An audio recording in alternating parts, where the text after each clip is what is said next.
우리가 지난 시간까지 해서 그 하나님의 창조가 마지막 날 제7일에 하나님의 안식으로 끝이 났습니다.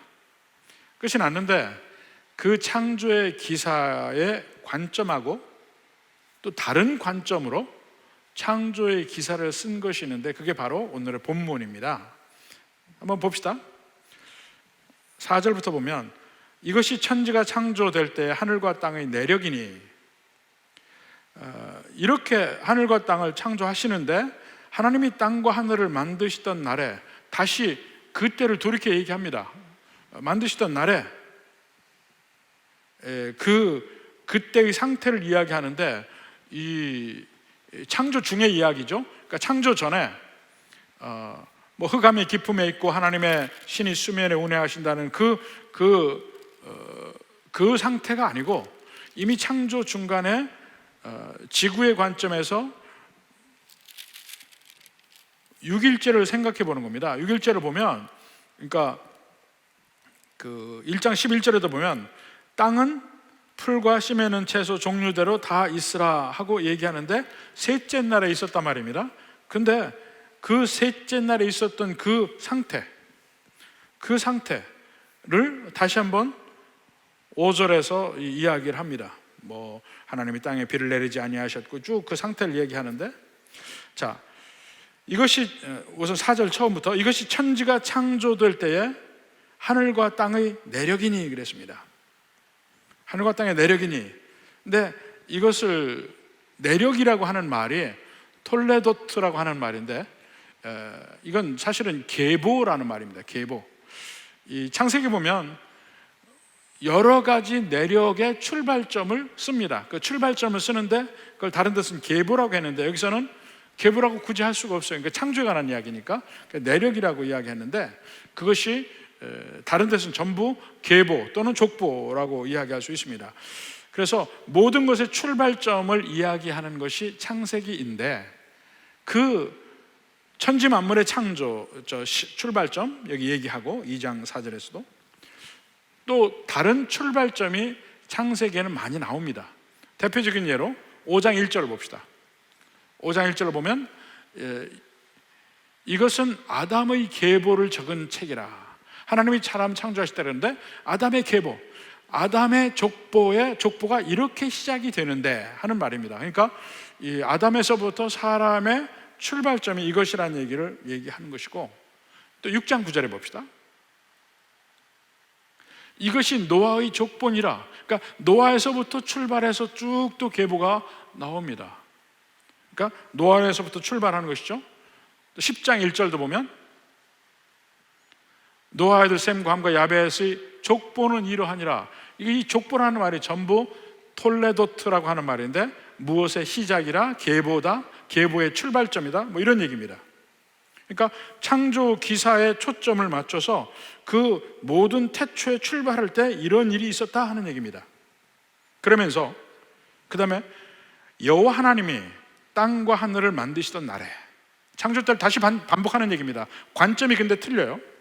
자, 여기서 여호와 하나님이라고 하는 말이 나오지만 보통 다른 성경을 다 읽었기 때문에 이것이 아무런 부담이 없이 읽혀져요.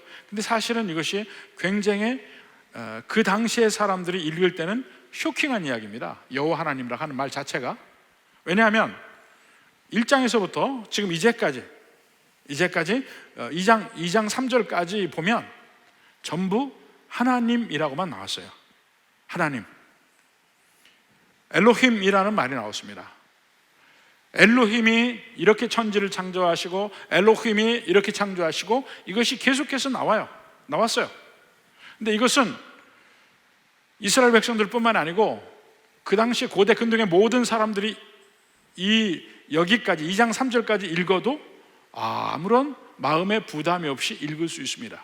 왜냐하면 그 모든 사람들도 신의 궁극을, 다신교를 믿는 사람들도 신의 궁극을 바로 그 엘이라는 신이라고 생각을 했으니까.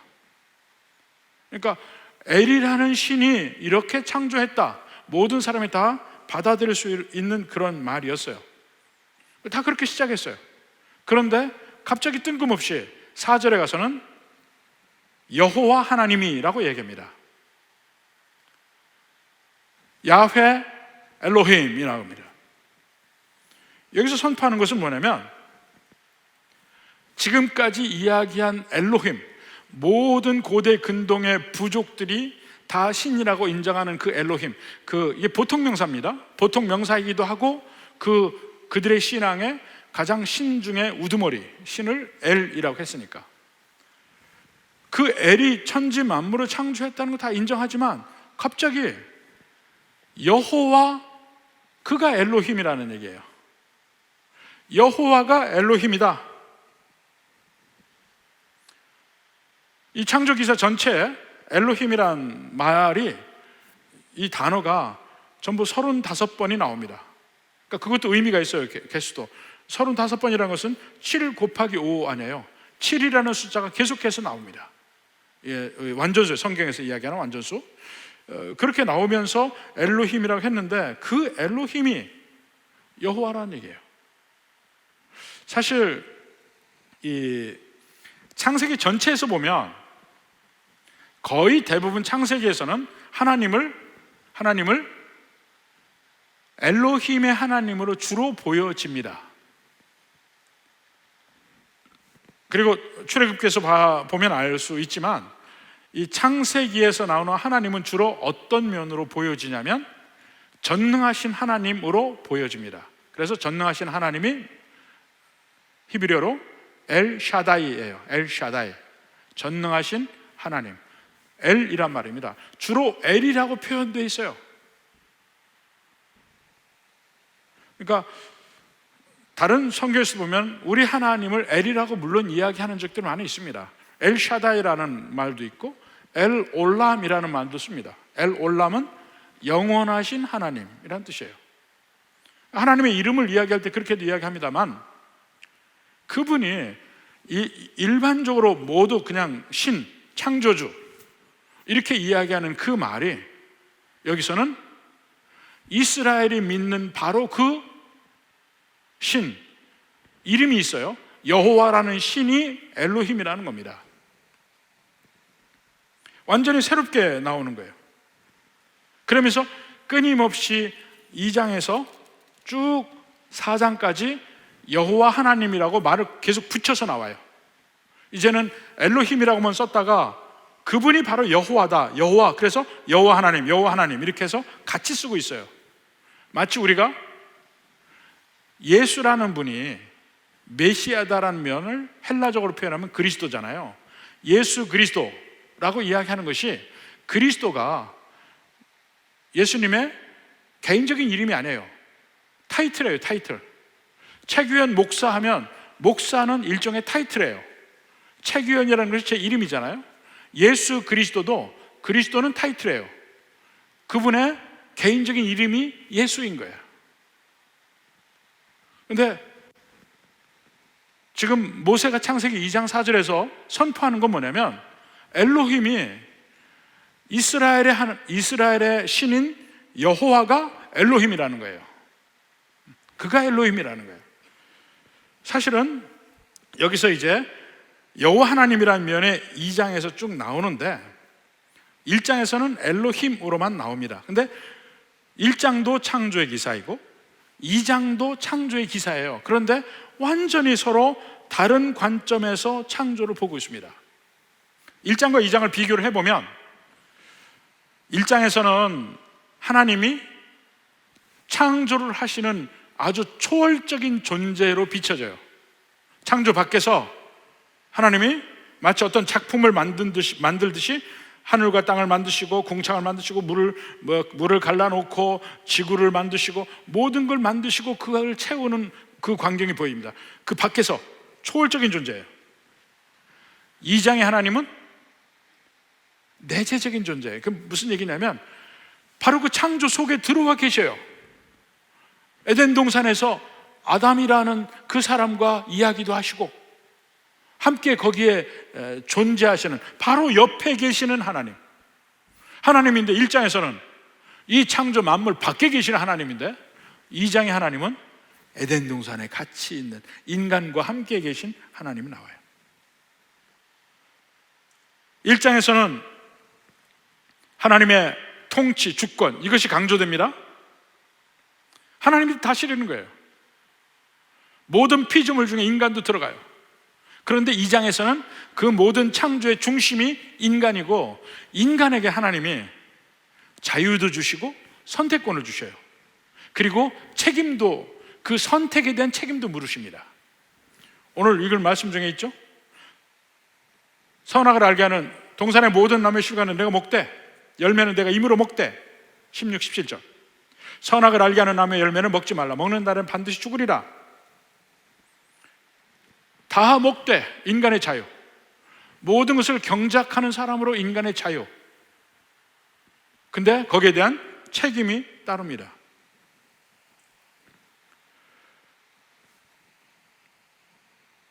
또 1장에서는 인간이 6일째 창조받으면서 하나님이 인간에게 뭐라 합니까? 생육하라, 번성하라. 세 가지를 뭐예요? 생육하라, 번성하라, 다스리라. 모든 천지 만물의 왕적 존재가 됩니다. 다스리라. 1장에 그렇게 나옵니다. 2장에서는 인간은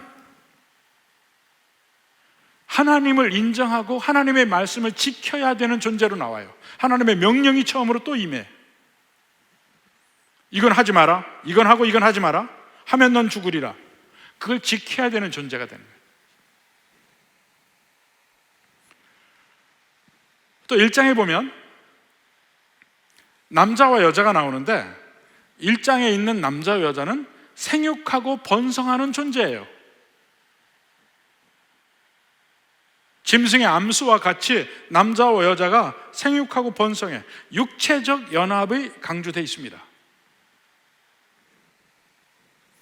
근데 2장에 가서 보면 남자와 여자의 육체적 연합뿐만 아니고 사회적 연합이 들어갑니다. 그러니까 정서적인 연합, 사회적 연합, 육체적인 연합이 부부만 얘기하는 것이 아니죠. 근데 그것 말고 더 중요한, 더 귀한 정서적 연합이 거기 같이 들어갑니다. 그리고 지구에 대한 것도 이야기하는데, 1장에서는 인간이 정복해야 될 대상으로 표현되어 있어요. 그 위에 생육하고 번성하니까. 근데 2장에서는 지구는 인간이 보살펴야 될 대상이에요. 관리하고 지키고 이 대상으로 지구가 표현되어 있습니다. 이 땅들이. 그러니까 1장과 2장이 전혀 다른 관점에서 창조를 보고 있습니다. 이 두 가지가, 이 두 창조의 기록에 여러 가지, 하나님에 대해서, 인간에 대해서, 지구에 대해서 그 두 가지가 합쳐져야 비로소 설명이 가능해요. 하나님도 이 두 가지 면이 다 있어요. 인간도 이 두 가지 면이 다 있어요. 이 지구도 두 가지 면이 다 있어요. 그러니까 1장에서는 엘로힘의 하나님으로 나옵니다. 2장에서는 그분이 야훼, 우리와 함께 하시고 우리와 교류하시고 우리와 언약도 맺으시고 우리와 대화도 하시고 그런 하나님이 나와요. 그러니까 직접 우리와 관계하는 하나님이죠. 참 재밌는 사실이 뭐냐면, 나중에 뱀이 하와를 유혹할 때 뱀의 대화와 하와의 대화 속에 보면 그 안에는 여호와라는 말이 안 나옵니다. 뱀도 여호와라는 말을 안 쓰고 하와도 여호와라는 말을 안 써요. 치명적인 약점입니다, 사실 이게. 그러니까 이미 뱀과 하와는 하나님에 대해서 따뜻하게 함께 하시고 우리를 사랑하시고 그런 여호와 하나님이라는 걸 이미 배제하고, 마치 하나님이 힘이 세다고 인간을 마음대로 재단하고 악의적으로 제한하려는 그런 신, 그렇게 인식이 되게 만들어요. 근데 여호와라는 하나님의 이름에는 그런 면이 없거든요. 그러니까 안 써요, 그 말을. 나중에 계속 구약 성경을 계속 읽어 내려가다 보면 끊임없이 하나님은 스스로를 드러내시면서 꼭 뭐라 합니까? 나는 여호와로다. 이 말을 같이 해요. 애굽에서 이스라엘 백성들을 구해내주면서도 끊임없이 하는 말이 뭡니까? 나는 여호와로다. 나는 여호와로다. 이 말을 계속 쓰거든요. 자기 백성에게 언약을 주시고 언약대로 그들을 구하시고 인도하시고 지키시고 보호하시는 바로 그 하나님, 여호와 하나님이 있는데, 바로 그분이 엘로힘이라는 걸 지금 2장에서 끊임없이 선포하고 있는 거예요.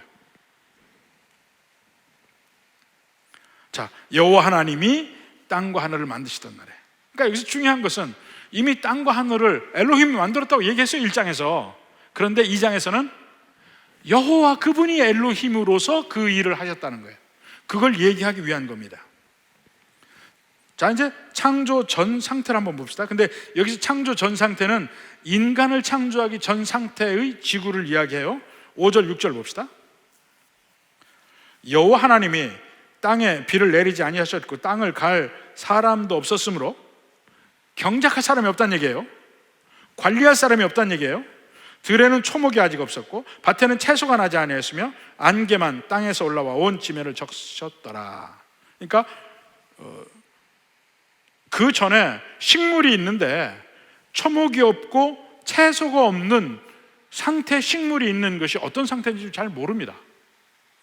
그렇지만 이 3일째 되는 그 1장에서 3일째 지상에 있는 식물들을 보면 거기에 초목이란 말도 나오지 않고 채소란 말도 안 나와요, 사실은.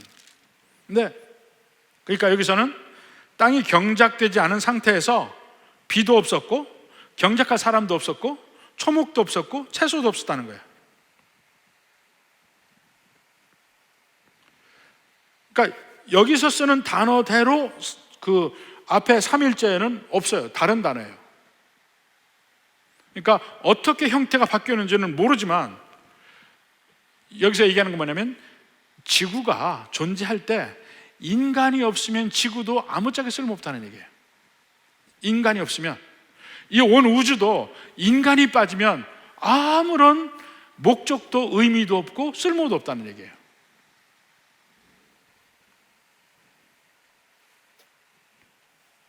그러면서 드디어 이제 그렇기 때문에 인간을 창조하시는 장면이 드디어 나옵니다. 자, 7절부터 봅시다. 여호와 하나님이, 자, 끊임없이 여호와 하나님이라는 말이 나오죠. 보세요, 1장에는 전혀 없습니다. 이제부터는 여호와 하나님이라는 말이 계속 나옵니다. 여호와 하나님이 땅의 흙으로 사람을 지으시고 생기를 그 코에 불어넣으시니 사람이 생명이 되니라. 자, 1장에서는요 전부 말씀으로 지었어요. 뭐가 있으라 하면 그냥 있었어요. 뭐가 있으라 하면 있었어요. 근데 여기서는 실제로는 하나님이 흙으로 사람을 지으시고 얘기하는 것은 마치 도공이 도자기를 빚는 그 작업을 연상시킵니다. 치밀하게 다 일일이 디자인을 해서 디자인대로 만드신 결과라는 거예요. 이 도공이 작품을 만드는 과정을 보니까 엄청나게 복잡하더라고요. 제가 어디 가서 봤냐면, 이 강진에 가면 강진만에서 이 왼편으로 동편 쪽에 강진만을 쭉 내려가 보면 그 고려 청자 박물관이 있습니다. 가보신 많이 있을 거예요. 거기 가서 보면 청자를 빚는 과정이 나와요. 근데 흙만 하나 제대로 도자기를 만드는, 흙을 만드는 과정도 대단히 복잡하더라고. 우선 흙을 골라야 되고, 그런 흙이 나는 곳에 가서 흙을 파야 되고, 그러니까 그런 흙이 있는 곳에 이 도자기 산업이 발달하고 도공들이 거기서 일을 하고 했던 것 같아요.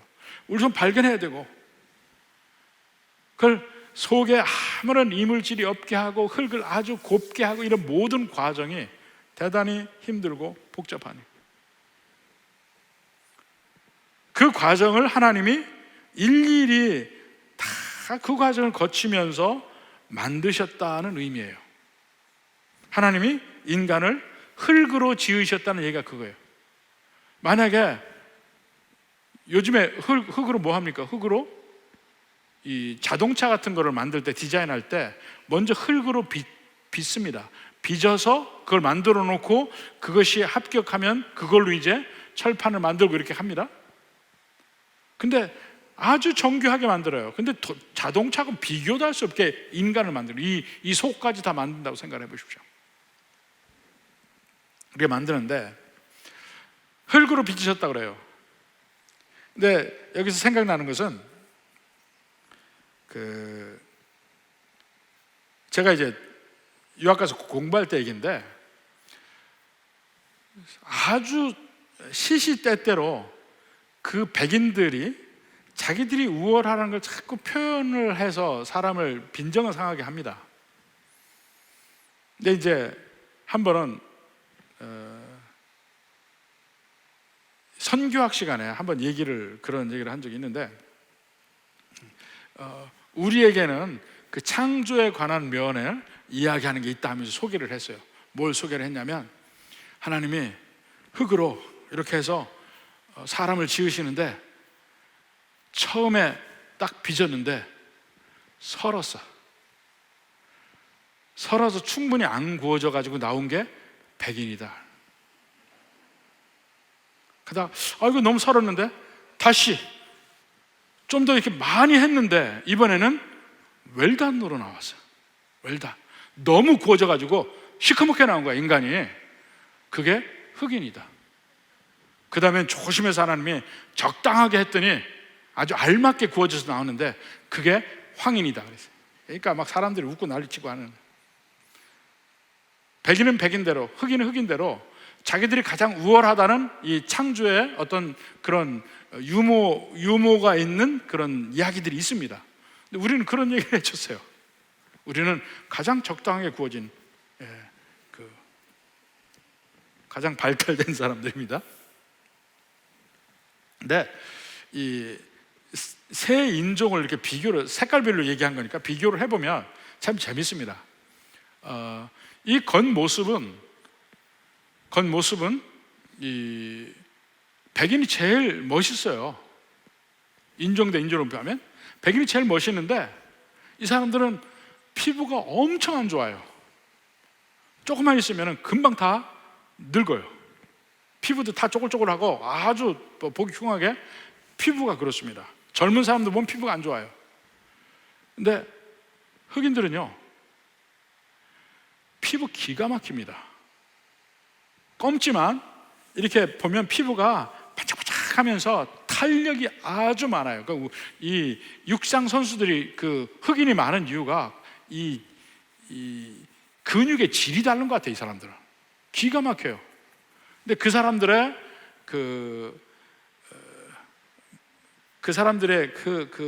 바라는 거는, 그 사람들의 스스로 컴플렉스는 머리예요. 머리가요, 이 권충머라고 합니다. 이 머리가 나가지고 뺑글뺑글 돌아요, 머리가. 그래서 이렇게 당겨 보면 머리가 상당히 길은데 탁 놓으면 토르륵 말려서 들어가요. 그래서 머리가 다 붙어 있어요. 이 사람들이 최고의 미인이 되기 위해서 하는 게 뭔지 아십니까? 머리 피는 거예요. 머리 피는 거.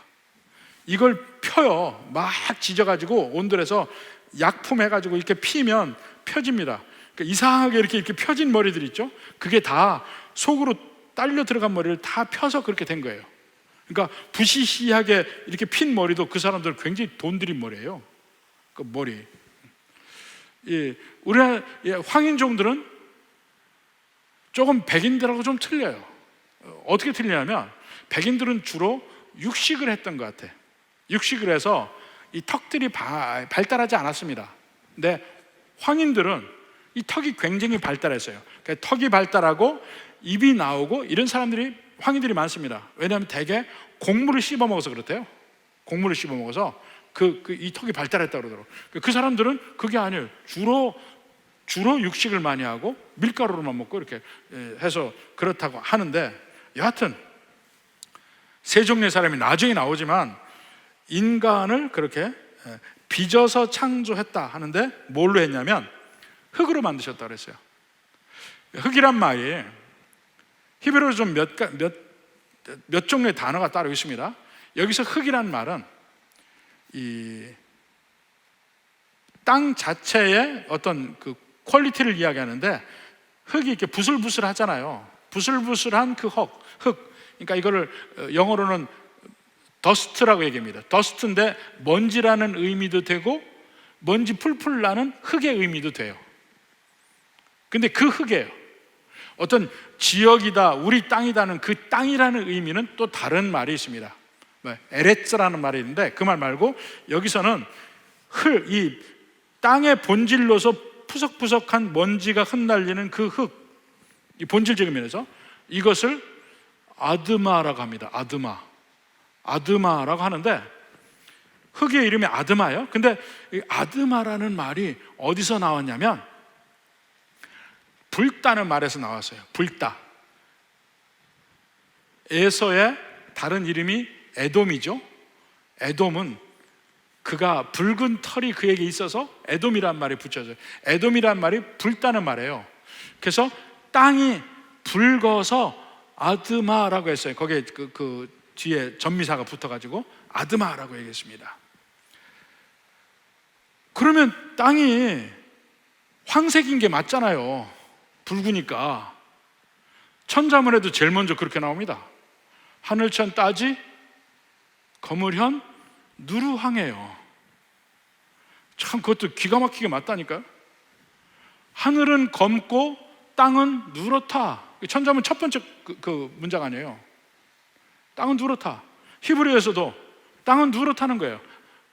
에돔이라는 거예요. 불다는 얘기예요. 그 에돔이라는 말에서 땅이 붉으니까 땅을 아드마라고 얘기합니다. 거기서 흙에서 그 아드마에서 사람을 만들어서 사람을 뭐라 하냐면 아담이라고 했어요. 아담이 보통 명사입니다. 그러니까 불다는 의미에서 나온 것인데 그 같은 어원이 다 똑같아요. 에돔, 아드마, 아담. 그러니까 아드마에서 아담을 만들었어요. 근데 흙을 빚어서 사람을 만들었다 하는데 이 인간의 구성 요소, 화학적으로 보면 인간의 구성 요소를 보면 흙에 다 있대요. 전부 흙에 다 있는 요소들이 인간의 몸의 구성 요소라고 해요. 그러니까 흙으로 빚어서 만들었어요. 그래서 분명히 구웠을 거야. 우리 도자기 굽듯이.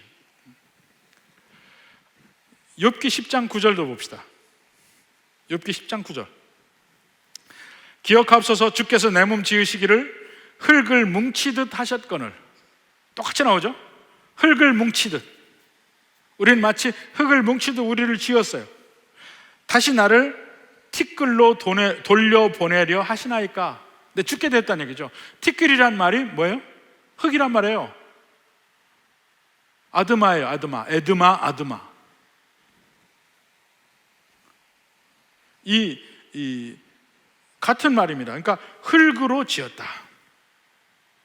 그래서 사실 오늘날 인간이 자꾸 현대인의 병이 걸리는 이유가 자꾸 흙에서부터 점점 유리되고 떨어져 나갈수록 인간에게 병이 많다, 이런 얘기도 합니다만, 그건 의학의 영역이니까 그건 모르겠고, 여하튼 흙에서 만들었습니다. 그 사람을 만들었어요. 정교하게 만들었는데 그것 자체로는 생명체가 없는 거예요. 어떻게 생명체가 있냐면 그 뒤에 뭐라 합니까? 생기를 그 코에 불어넣으시니. 생기를 그 코에 불어넣으시니. 이 생기라는 말이 루악이라는 말이에요. 루악이라는 말이 이 호흡이라고 할 때 하는 이것을 루악이라고 합니다. 루악의 또 다른 의미는 성령이십니다. 루악의 또 다른 의미는 성령이에요. 그러니까 루악이라는 말이 호흡이라는 말도 되고 성령님이라는 말도 돼요.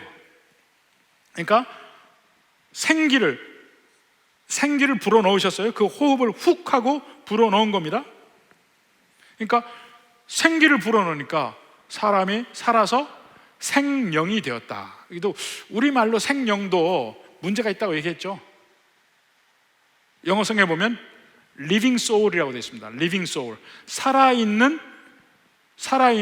혼이 있는 존재, 영이 아니에요. 사실은 혼이 있는 존재가 되었다. 이 living soul이라는 말이 짐승들도 살아있을 때 living soul이라고 합니다. 그러니까 여기서 생명이라고 하는 말이 굳이 짐승과 인간의 차이점을 이야기하는 게 아니에요. 그냥 살아났다, 생명이 있는 존재가 되었다, 그런 말이에요.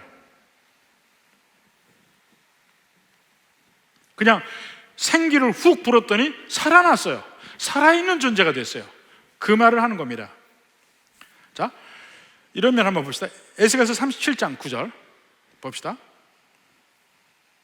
거기에 보면 마른 뼈의 환상이 나옵니다. 마른 뼈, 죽음의 골짜기에 그 마른 뼈들이 다 그냥 널려 있는데, 환상을 보는 겁니다. 지금 39절. 또 내게 이르시되 인자야, 너는 생기를 향하여 대언하라. 생기에게 대언하여 이르기를 주 여호와께서 이같이 말씀하시기를 생기야, 사방에서부터 와서 이 죽음을 당한 자에게 불어서 살아나게 하라 하셨다 하라. 생기가 후 불어서, 루아크를 후 불어서 마른 뼈, 죽어있는 뼈를 살아나게 하라는 거예요. 10절에 이에 내가 그 명령대로 대언하였더니, 에스겔이 대언했어요. 생기야 후 불어주라 얘기한 겁니다. 그러니까 생기가 그들에게 들어가매, 후 하고 바람이 들어갔어요. 생기가 들어가매 그들이 곧 살아나서 일어나 서는데 극히 큰 군대더라. 살아나서 사람이 되었고 군대까지 되었다는 얘기입니다. 여기에 뭐 에스겔의 마른 뼈, 영어로 아주 재밌는 그 뼈의 노래가 있는데, 그때 한번 우리 교육자들이 한번 한 것 같은데, 그 찬송을 한번 했습니다. 이 뭐 니본에서 뭐 그 무릎뼈에서 뭐 힙본으로 뭐 숄더본 해가지고 완전히 뼈들 쭉 해서 노래하는 게 있습니다. 그 전에 한번 교육자들 찬양할 때 했어요. 모르시겠는데 그때 한번 녹음을 한번 보시기 바랍니다. 그러니까 성령께서 후 하고 루아크를 불어넣어 주시니까 살아났다는 얘기예요. 먼저 흙으로 빚으시고 그 다음에 그 정교하게 빚은 데다가 호흡을 집어넣어서 살아있는 생명체가 되게 하셨다, 뭐 이런 얘기입니다. 그렇게 해서 인간을 만드셨어요. 사람을 만들었습니다. 근데 여기 사람이 뭐라고요? 아담. 사람이란 보통 명사가 아담입니다. 그래서 그 앞에 정관사 더까지 붙어요. 더 휴먼 뭐 이런 거예요. 하 아담이라고 되어 있습니다. 자, 사람 만들었어요. 그 다음에 두 번째로 8절부터 보니까 이제 그 사람이 사는 장소를 만드셔요. 만드신 장면을 봅시다. 8절 9절 봅시다. 여호와 하나님이 동방의 에덴에 동산을 창설하시고 그 지으신 사람을 거기 두시니라. 동방의 에덴, 동방이라고 했어요. 동쪽입니다. 근데 동쪽은 언제나 생명을 상징해요. 동쪽이 왜 생명을 상징할까요? 동쪽에서 해가 뜨잖아요. 이 지구상 어디서나 태양이 이 지구에 있는 모든 만물들에게 생명을 준다는 것은 다 알았어요. 그 생명을 주는 태양이 뜨는 동쪽, 언제나 생명을 상징합니다. 언제나 생명을 상징해요. 그래서 이 이집트에서도 보면 나일강이 흐르잖아요. 나일강이 남쪽에서부터 북쪽으로 흐릅니다. 그래서 우리로 보기에는 아래쪽이지만 이 나일강 상류 쪽이 상이집트예요. 지중해 쪽으로 이렇게 올라가지만 북쪽으로 가는데 그 지중해 쪽이 하이집트입니다. 그게 자꾸 헷갈리는데 상이집트에서 하이집트가 쭉 흐르는데, 흘러서 지중해로 가는데 이 나일강에서 동쪽과 서쪽이 다른 의미를 가지고 있습니다. 동쪽은 생명의 의미를 가지고 있고 서쪽은 죽음의 의미를 가지고 있어요. 그래서 이 이집트에 가보면 모든 피라미드는 나일강 서편에 있습니다. 죽음을 상징하기 때문에 나일강 서편에 모든 피라미드가 있어요. 그리고 이 죽음의 신의 신전도 전부 나일강 서편에 있어요. 그렇지 않고 생명의 신의 신전은 전부 나일강 동편에 있어요. 가장 대표적인 예가 아부신벨 신전이에요. 아부신벨 신전. 사실 아부신벨 신전이 원래도 나일강 동편에 있었지만 사실은 그 아스완 하이댐이 있기 전에는 지금보다 훨씬 낮은 위치에 있었습니다. 근데 아스완 하이댐이 생기면서 수몰 위기에 있으니까 이 유네스코에서 그 기금을 모아가지고 아부신벨 신전을 그 수면 위로 새로 조각을 내서 완전히 이사를 시켜 놓은 데가 현재의 아부신벨 신전의 자리예요. 근데 전부 나일강 동편에 있어요. 생명을 상징하는 거. 그러니까 어디서나 동쪽은 생명을 상징합니다. 이집트도 마찬가지고 세상 어느 나라로 가도 동편은 생명이에요. 근데 이 동방의 에덴에 하나님이 동산을 만드시는데 결국은 나중에 이 동산에서 쫓겨나잖아요. 쫓겨나고 인간이 어디로 가는 줄 아세요? 이 동산에서 쫓겨나고 동편 에덴에서 아담과 하와가 쫓겨나잖아요. 그리고 그 뒤에 자녀인 가인이 또 나오잖아요. 가인이 아벨을 죽이고 또 가는 곳이 어딘 줄 아십니까? 전부 다 동쪽으로 갑니다. 동쪽으로 가요. 이 에덴의 동쪽이라는 말이 유명해진 것은, 모든 사람에게 많이 더 깊이 알게 되는 것은 존 스타인백의 에덴의 동쪽이라는 소설이 있어요. 그리고 그 에덴의 동쪽인 소설이 영화로도 만들어졌어요. 그 영화의 주인공이 누굽니까? 모르는 게 당연하죠. 50년대 영화니까. 근데 유명한 배우입니다. 한번 찾아보십시오. 현대 영화인데 이름이 에덴의 동쪽이에요. 왜 에덴의 동쪽이라는 이름을 지었을까요? 인간은 에덴의 동쪽을 향해서 가는 존재예요. 모든 이 세상의 인간들의 삶을 보면 에덴의 동쪽을 향해 가고 있는 거예요.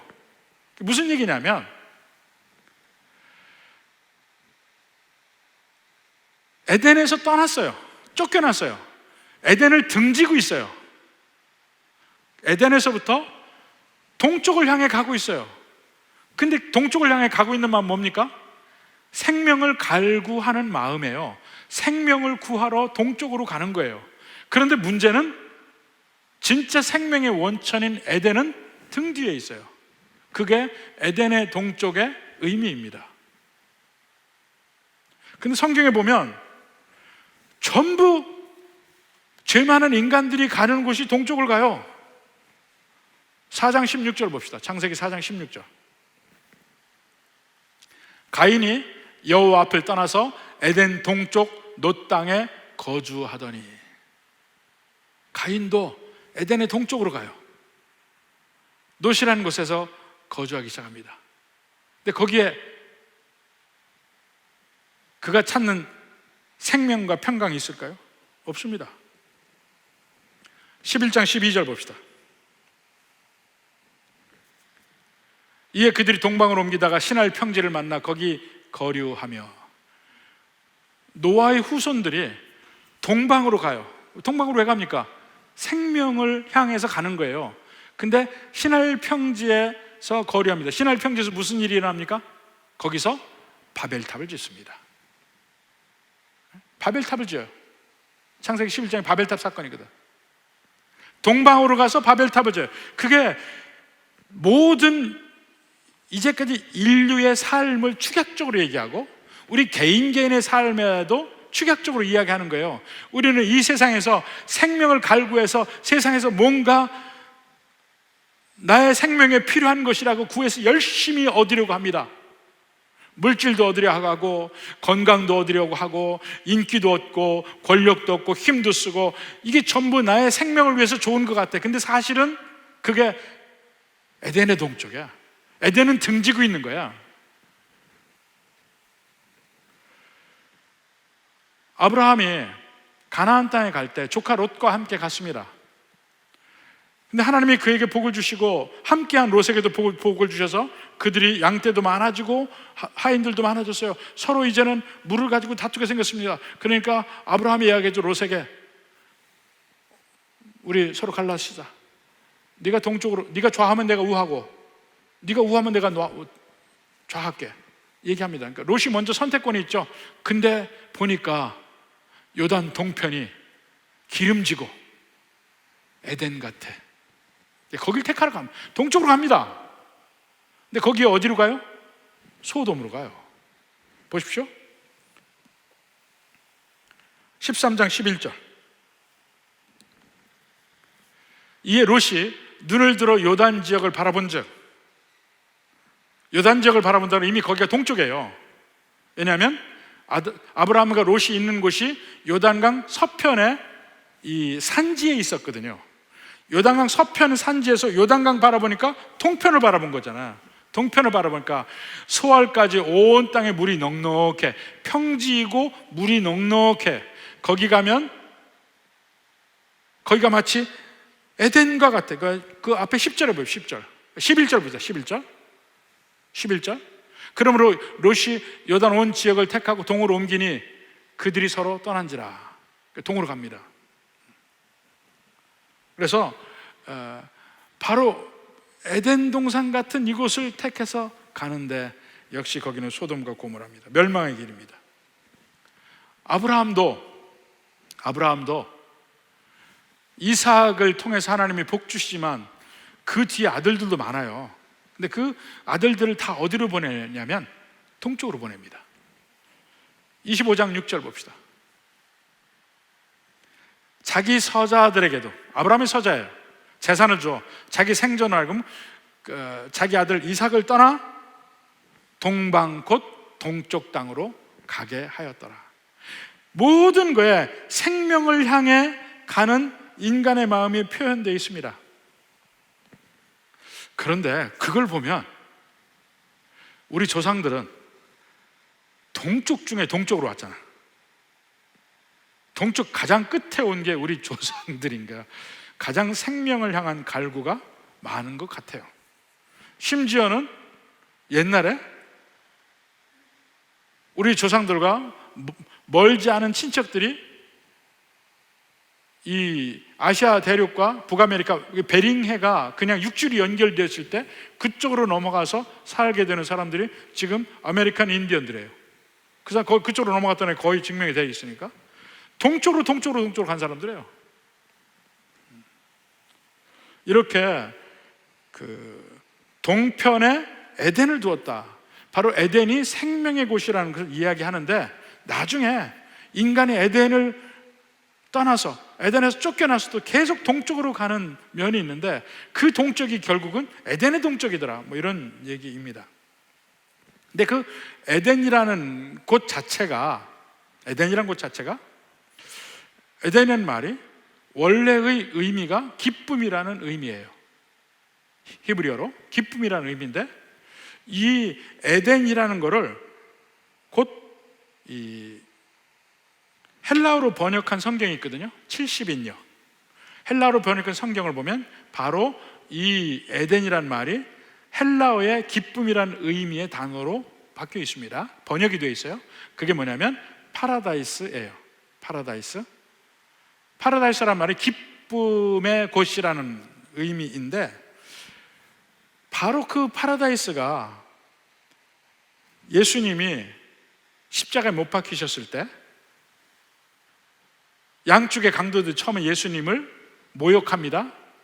그러다가 우편 강도가 회개하고 예수님께 자기의 영혼을 부탁합니다. 그때 예수님이 하신 말씀이 뭐냐면 누가복음 23장 43절 봅시다. 예수께서 이르시되 내가 진실로 내게 이르노니 오늘 네가 나와 함께 낙원에 있으리라.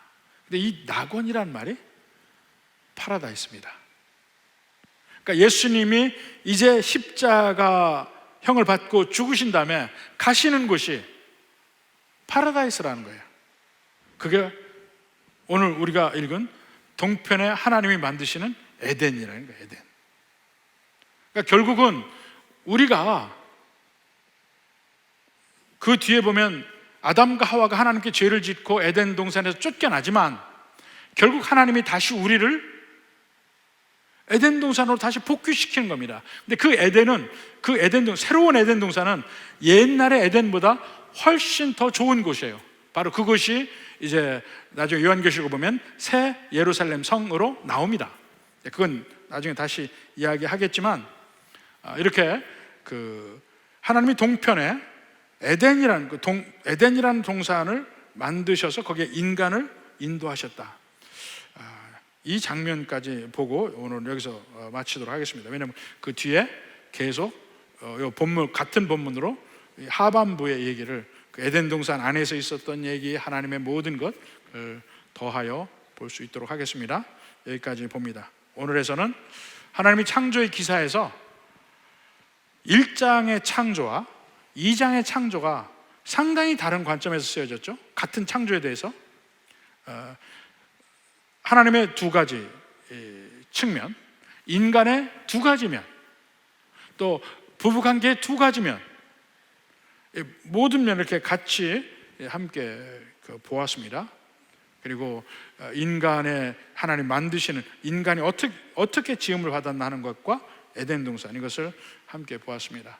그래서 그 하나님이 지으신 완벽한 세상에 대해서 우리가 이해를 하면 할수록, 마지막 순간에 잠깐 보았지만 우리가 돌아가려고 하는 우리의 본향이 어디인지, 어떠한 곳인지 함께 잠깐 볼 수 있습니다.